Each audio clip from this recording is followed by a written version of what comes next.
ಹಾಸನ ನಗರದ Channapatna housing board ಬಡಾವಣೆಯಲ್ಲಿ ನಡೆದ ಘಟನೆಯಲ್ಲಿ ಮಾಜಿ ಉದ್ಯೋಗಿ ಮಹಿಳೆ ಮೇಲೆ ಬ್ಯೂಟಿ ಪಾರ್ಲರ್ ಒಂದರ ಮಾಲೀಕಿ ತನ್ನ ಸಹಚರರೊಂದಿಗೆ ಸೇರಿ ಹಲ್ಲೆ ನಡೆಸಿರುವ ವಿಡಿಯೋ ಸಿಸಿಟಿವಿಯಲ್ಲಿ ಸೆರೆಯಾಗಿದೆ. ಬ್ಯೂಟಿಷಿಯನ್ ಎಸ್ಆರ್ ಶೀಲಾ ಅವರ ಮೇಲೆ ಅರ್ಪಿತಾ, ಮೋನಿಕಾ, ಸುಚಿತ್ರಾ, ಪಂಕಜ್ ಹಾಗೂ ತಿಲಕ್ ಎಂಬವರು ಹಲ್ಲೆ ನಡೆಸಿರುವ ಸಂಬಂಧ ಹಾಸನ ನಗರ ಪೊಲೀಸ್ ಠಾಣೆಯಲ್ಲಿ ಪ್ರಕರಣ ದಾಖಲಾಗಿದೆ. ರಮೇಶ್ ಎಂಬವರ ಪತ್ನಿ ಅರ್ಪಿತಾ ಕಳೆದ ಕೆಲವು ತಿಂಗಳುಗಳ ಹಿಂದೆ ತಾನು ನಡೆಸುತ್ತಿದ್ದ ಬ್ಯೂಟಿ ಪಾರ್ಲರ್ನಲ್ಲಿ ಶೀಲಾ ಕೆಲಸ ಮಾಡುತ್ತಿದ್ದಾಗ ಅವರ ಮೇಲೆ ಕಳ್ಳತನದ ಆರೋಪ ಹೊರಿಸಿದ್ದರು. ಈ ಪ್ರಕರಣದ ಹಿನ್ನೆಲೆಯಲ್ಲಿ ಇಬ್ಬರೂ ಪೊಲೀಸ್ ಠಾಣೆ ಮೆಟ್ಟಿಲೇರಿದ್ದರು.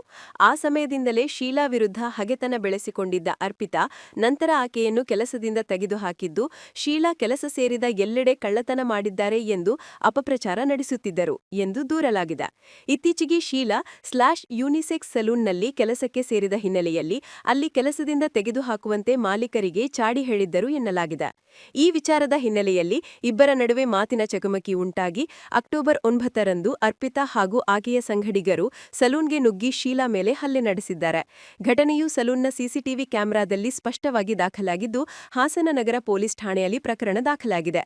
ಪೊಲೀಸರು ಪ್ರಕರಣ ದಾಖಲಿಸಿಕೊಂಡು ತನಿಖೆ ಆರಂಭಿಸಿದ್ದಾರೆ.